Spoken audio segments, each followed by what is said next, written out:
Hey guys, welcome to my channel. आज का हमारा बहुत ही इम्पोर्टेंट टॉपिक है जिसका नाम है म्यूटिनी ऑफ 1857, जिसे हम वॉर वॉर ऑफ 1857 भी कहते हैं।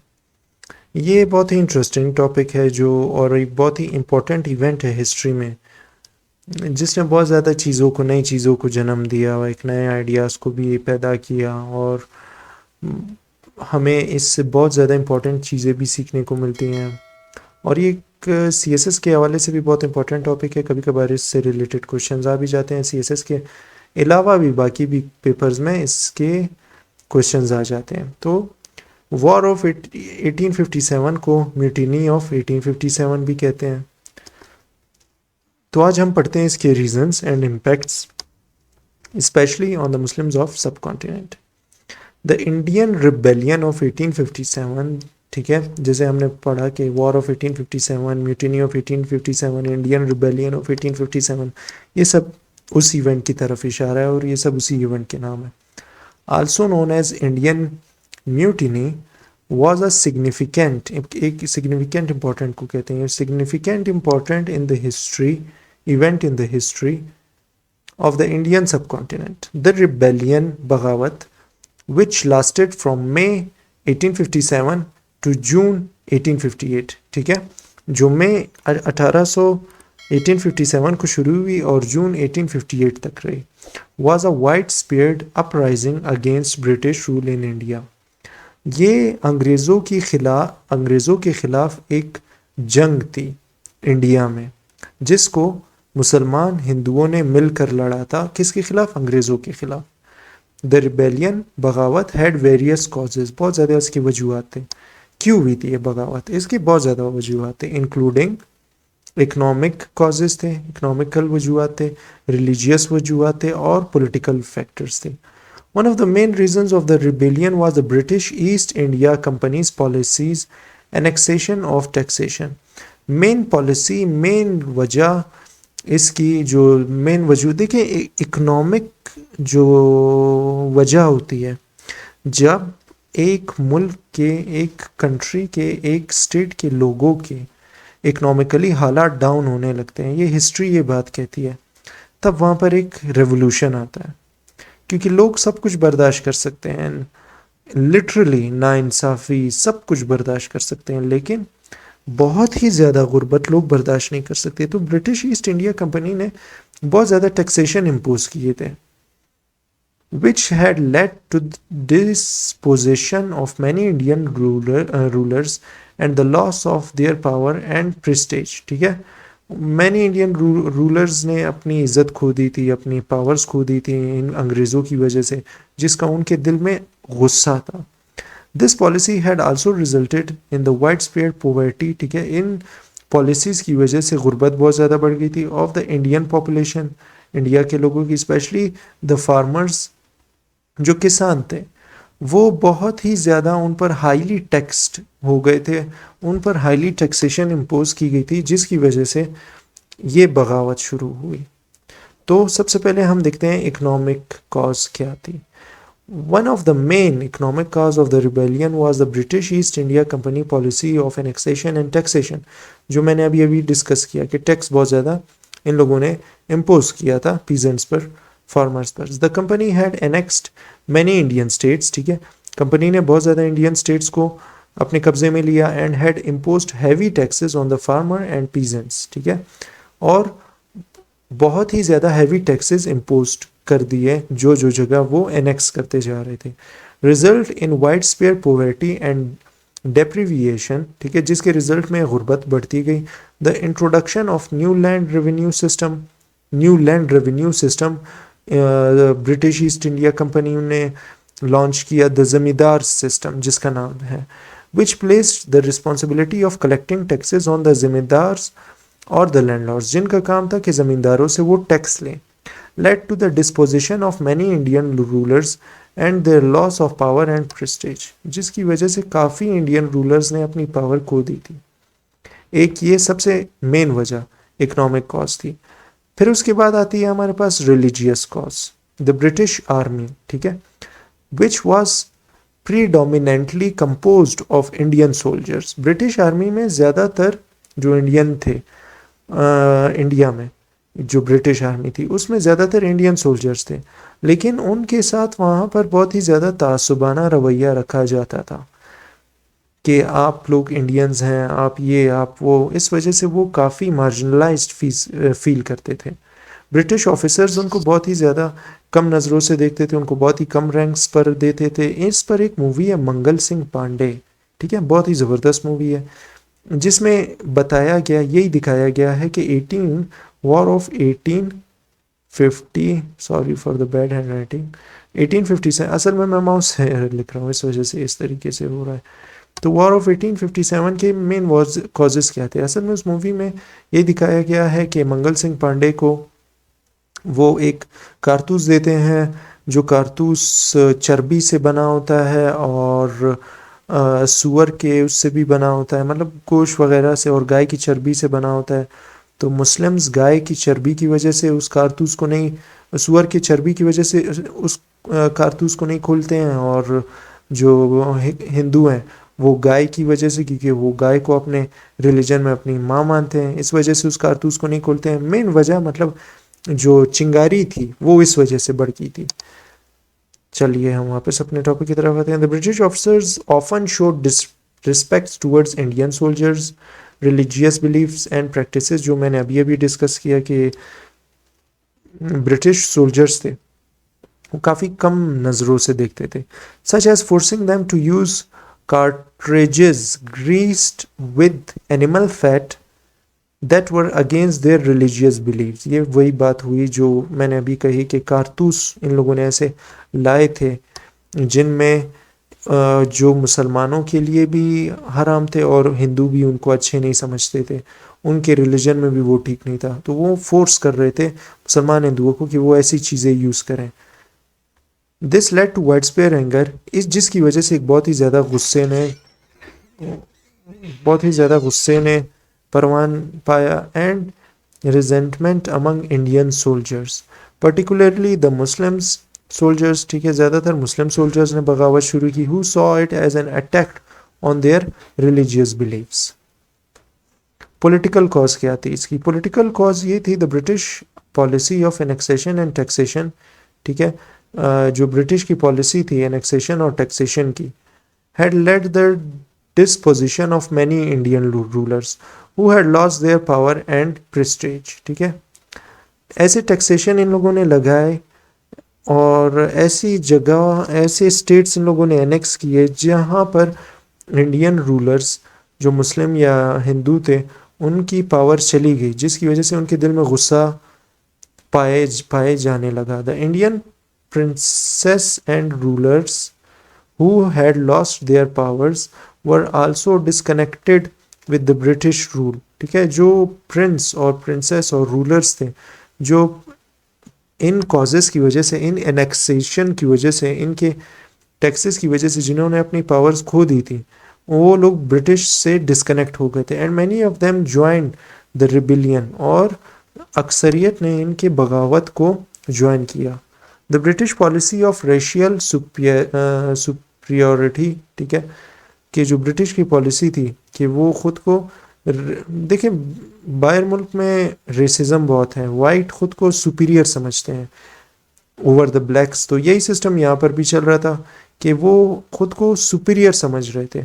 Racial superiority and their refusal to grant Indians positions of the authority in the administration and judiciary.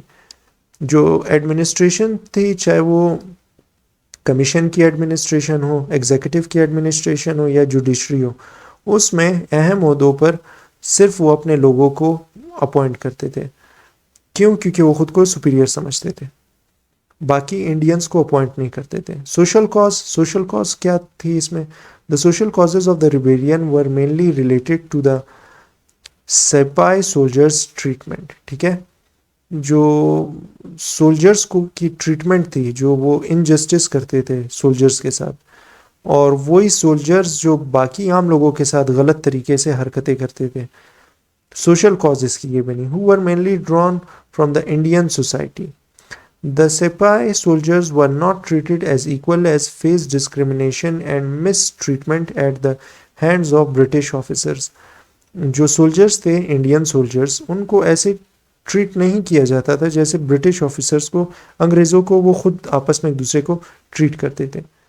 The Indian society was also outraged by the British policy of social reform. Indian society को British policies और social reforms पसंद भी नहीं थे, which sought to abolish customs like Satti and child marriages. देखें जो Britishers थे उन्होंने सत्ती को अबॉलिश किया. सत्ती ये तो एक अच्छा ही एकदम लिया. बहरहाल सत्ती होता क्या था बेसिकली, जब कोई औरत का शौहर मर जाता था तो उसके बीवी को उसी के साथ उसी की जो ये लोग चिता बोलते हैं उसी की चिता के ऊपर आग लगा दी जाती थी, तो इसको सती कहते थे. तो ब्रिटिशर्स ने इसको अबॉलिश किया, ख़त्म किया इस रिवाज को. और चाइल्ड मैरिजेस को भी ब्रिटिशर्स ने प्रोहिबिट किया कि अर्ली मैरिजेस नहीं होनी चाहिए, जिसकी वजह से सोशल कॉज में लोगों में गुस्सा पाया जाने लगा कि अब अंग्रेज़ हमारे कल्चर में भी घुस रहे हैं. अच्छा, इसका इम्पैक्ट क्या था? The impacts of rebellions were significant. ठीक है, इनका इम्पैक्ट इंपॉर्टेंट था. although the rebellion was ultimately suppressed by the Britishers. जो रिबेलियन थी, वॉर थी, म्यूटिनिटी थी ऑफ 1857, वो ब्रिटिशर्स ने सप्रेस कर दी और वो जंग ब्रिटिशर्स जीत गए. It had far reaching consequences. ठीक है, इसके कंसिक्वेंसेज बहुत ज़्यादा थे. One of the most significant impacts was the end of the British East India company rule. जो कंपनी का रूल था वो ख़त्म हो गया था इस वॉर के बाद. And the beginning of direct British rule in India. और डायरेक्ट वॉर 1857 के वॉर के बाद डायरेक्ट ब्रिटिश रूल इंडिया में आ गया. The British government passed several laws to address the issue raised by the rebellion. जब ये वॉर हुई तो इसके बाद ब्रिटिशर्स ने, अंग्रेज़ों ने अपनी बैठक की जिसमें उन लोगों ने ये डिसाइड किया कि हम सेवरल ऐसे लॉज बनाते हैं जिनकी वजह से ये रिबेलियन हुआ, जो रूट कॉज बने, जिस पर सर सैयद अहमद ख़ान ने एक रिसाला भी लिखा था कि रिसाला असबाब बगावत हिंद, जिसमें उन्होंने मेंशन ये किया था कि जो ये रिबेलियन है, जो ये वॉर है, वो सिर्फ मुस्लिम्स की वजह से नहीं हुआ. ये उनका ये रिसाला लंदन तक पढ़ा गया था, तो इन्होंने उसमें ये लिखा था कि ये रिबेलियन सिर्फ मुस्लिम्स की वजह से नहीं हुई है बल्कि ये हिंदुओं की वजह से भी हुई है. और ये इस वजह से हुई है कि इनजस्टिस हो रहा है इंडिया में मुस्लिम्स और इंडियन लोगों के साथ. Such as the Indian council act of 1861. Indian council act जो है वो ब्रिटिशर्स ने इस वॉर के बाद अनाउंस किया, which allowed Indian representation in the British government. जिसने अलाउ किया इंडियन रिप्रेजेंटेशन ब्रिटिश गवर्नमेंट में. पहले ब्रिटिश गवर्नमेंट में इंडियन रिप्रेजेंटेशन अलाउ नहीं थी इंडिया में, सिर्फ उनकी अपने वर्ल्ड सुपीरियरिटी का कॉन्सेप्ट था, सिर्फ उनके लोग थे. लेकिन इसके बाद, इस वॉर के बाद इन लोगों ने एक एक्ट लाया जिसको 1867 का एक्ट कहते हैं, जिसमें इन्होंने अलाउ किया कि इंडियन रिप्रेजेंटेशन ब्रिटिश गवर्नमेंट में होगी. The impact of the Muslim of the subcontinent was significant as well. The rebellion had profound the impact of the Muslim community. Muslim community पर इन लोगों ने काफ़ी गहरा असर छोड़ा. Who were heavily involved in the rebellion. जो rebellion में, जो बगावत में heavily involved थे. The rebellion was seen as the jihad by many Muslims. इस बगावत को अक्सर मुसलमानों ने जिहाद की तरह देखा. Who saw it as a religious duty to fight against British rule. जिनके दिल में ये ख्वाब आया कि वो ब्रिटिश रूल के ख़िलाफ़ लड़ें, उठें और लड़ाई करें. And as a result many Muslim leaders were killed और इम्प्रिजन्ड बाय द ब्रिटिश. और जिसके रिज़ल्ट में काफ़ी मुसलमान लीडर्स को शहीद कर दिया गया, कुछ को इम्प्रिजेंट कर दिया गया. वो एक मशहूर कहानी भी है, सच्ची कहानी जिसे कहते हैं, कि उस टाइम का जो ब्रिटिश का, जो मुग़ल एम्पायर का जो रूलर था, लास्ट एम्परर का, उसको इन्होंने कैद किया और उसके 2 बच्चों को, कि पता नहीं 2 नवासों को, आई एम नॉट कन्फर्म्ड, खैर मैं आपको कंफर्म करके बता दूंगा नेक्स्ट लेक्चर में, कि 2 बच्चे थे या 2 नवासे थे. उनको उन सुबह के नाश्ते में उनका सर काट कर उन लोगों ने, ब्रिटिशर्स ने उसके सामने पेश किया था. तो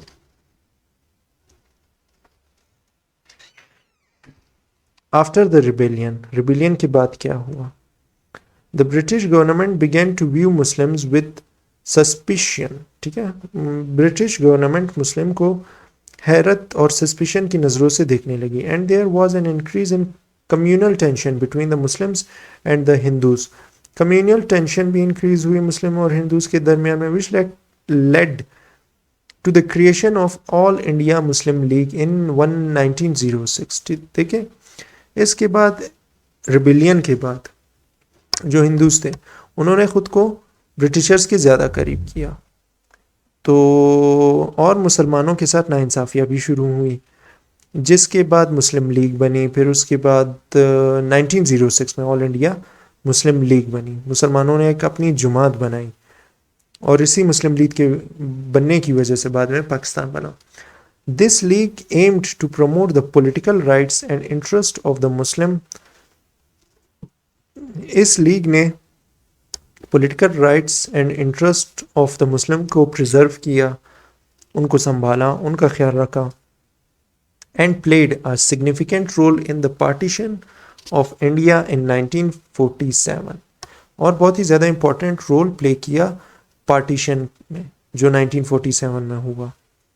क्योंकि अगर ना ये रिबेलियन होता, ना सर सैयद अहमद ख़ान के कॉन्फ्रेंसेस होते, ना कायद आज़म का इस लीग को ज्वाइन करना होता, तो और ना टू नेशन थ्योरी होती, तो आज हमारे पास पाकिस्तान नहीं आता।